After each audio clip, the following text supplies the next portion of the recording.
recluse dans sa maison d'un quartier de Yaoundé, Rosalie est inconsolable depuis la disparition de son époux.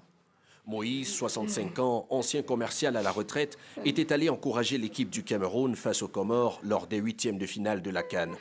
Il a perdu la vie lors d'une bousculade mortelle devant le stade d'Olimbé le soir du 24 janvier, comme on peut le voir sur cette image amateur.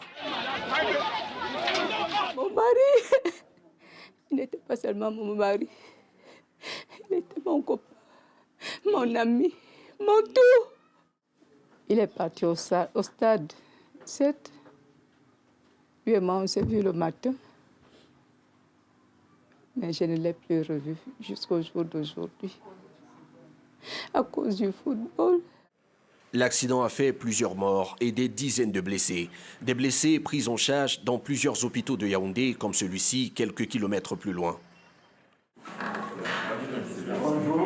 Dans les chambres, le directeur Pierre Fouda rend visite comme chaque jour aux 7 patients dont ses services occupent. Quand ils sont arrivés, beaucoup avaient des problèmes de contusion. Je peux dire aujourd'hui qu'ils sont hors de danger.